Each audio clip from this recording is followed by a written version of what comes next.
একটা মেয়ে তার স্বামীর সঙ্গে ডিভোর্স লাইনি অন্য ছেলের সঙ্গে পালিয়ে গেল, পালিয়ে গিয়ে তার সাথে ঘর করছে।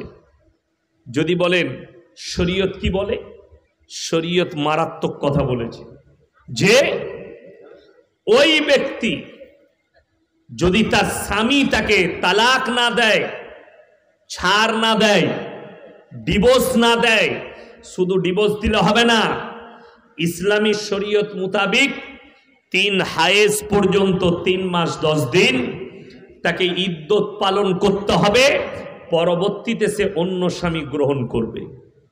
নচেত যদি এই কাজ না করে, গোটা পৃথিবীর মৌলবি যদি নিকাহ পড়ায়, আল্লাহর কসম নিকাহ হবে না।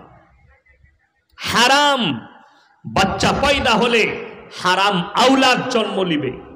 আর কোরআনে আছে দুটো জিনিস মারাত্মক আছে। কটা বললাম? দুটো। কিসের পরে?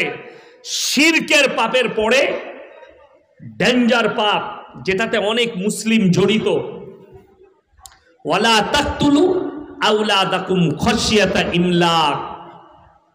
এইদিকে ধ্যান দেন, এইদিকে ওইদিকে বসার ঝামেলা চলছে, এইদিকে ধ্যান দেন। ওয়ালা তাকতুলু আওলাদাকুম খাশিয়াতা ইমলাক নাহনু নারযুকুহুম ওয়া ইয়্যাকুম। দরিদ্রতার ভয়ে এবং তোমরা তোমাদের বাচ্চাকে কতল করো না এই ভেবে যে আমার যে বাচ্চা আসছে এ যদি আমার হিস্সা খেয়ে নেয়, আমি একে মানুষ করব কি করে, অর্থাৎ কতল করে দাও।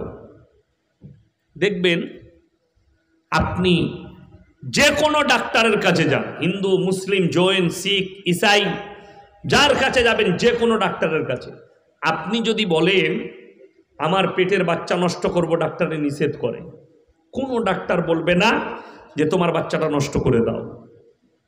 এরপর কেউ জোর জবরদস্তি করে, তখন লুকিয়ে চাপিয়ে করে। সরকারের নিয়ম নেই যে আপনি একটা বাচ্চাকে হত্যা করবেন। প্রত্যেকটা ল্যাবরেটরিতে ডাক্তারের চেম্বারে রাখা আছে, এখানে বাচ্চা নষ্ট করা হয় না, লেখা থাকে। অথচ একটা মুসলমান কতল করছে। শিরকের পরে আল্লাহর কাছে সব থেকে ডেঞ্জার পাপ হচ্ছে শিরকের পাপ। কিসের পাপ বললাম? শিরকের পাপ। শিরক কি?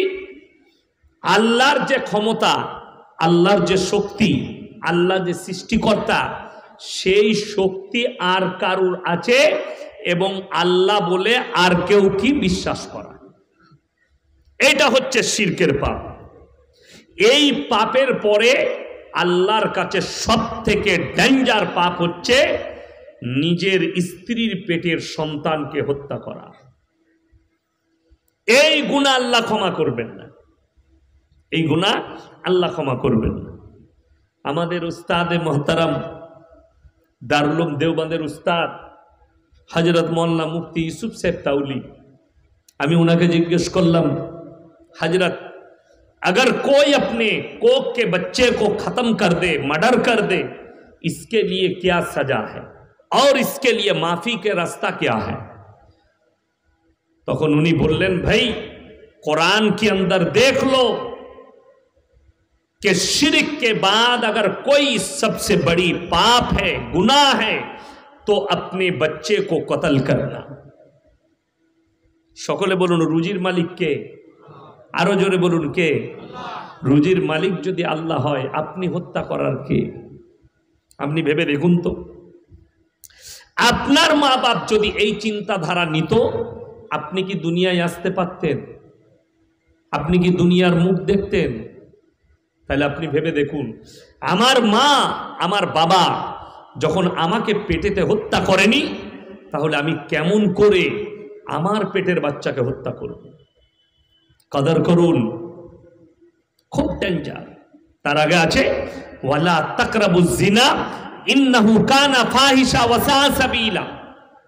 ব্যভিচার করা তো দূরের কথা, যে রাস্তায় ব্যভিচার হয় সে রাস্তার ধারে পাশে তোমরা যাতায়াত করবে না। আমরা পরকীয়াটা, ব্যভিচারটা খুব সহজ মনে করি, তাই না? এই দেশটা ভারতবর্ষ সেকুলার দেশ, সব ধর্মের মানুষ আমরা একসাথে বাস করি। সরকারের আইন আছে, ধর্ষণকারীর সাজা আছে, কোর্টে মামলা চলে, সরকার সাজা ঘোষণা করে, করে না করে না। কিন্তু যদি কোনো ইসলামী রাষ্ট্র হয়, একজন বিবাহিত পুরুষ আর বিবাহিত মহিলা তারা যদি পরকীয়ায় লিপ্ত হয়, তাদের জন্য ইসলামী শরীয়তে হুকুম হচ্ছে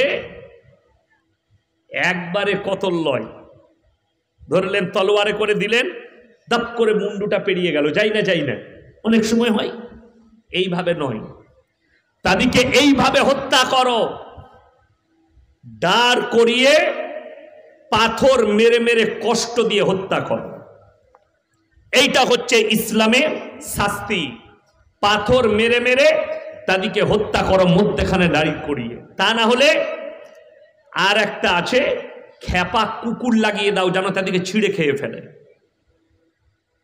কথাটা বুঝতে পেরেছেন না পারেননি? একজন বিবাহিত মহিলা, মায়েরা শুনবেন, আপনারা শুনুন, যে পুরুষরা জিনায় লিপ্ত হচ্ছেন, পরকীয়ায় লিপ্ত হচ্ছেন, যদি ইসলামী রাষ্ট্র হয়, ইসলামী শাসন হয়, কোরআনের আইন হয়, যদিও আমরা ভারতে বাস করছি, সরকারের আইনকে মানা বাধ্যতামূলক। আমার ভাই,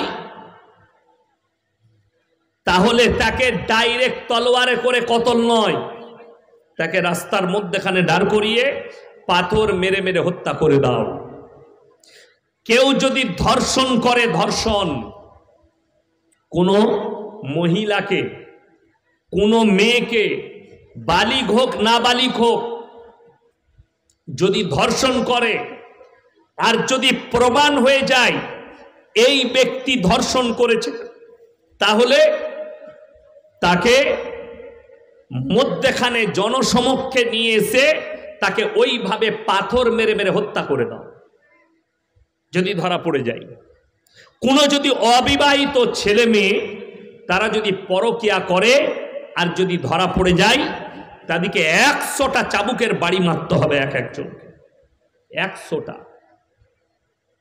আমার বন্ধুগণ, আমার ভাই, আপনি খুব হালকা ভাবে নিয়েছেন, আরে পরকীয়া, ওটা আমার প্রেম হয়ে গেছে,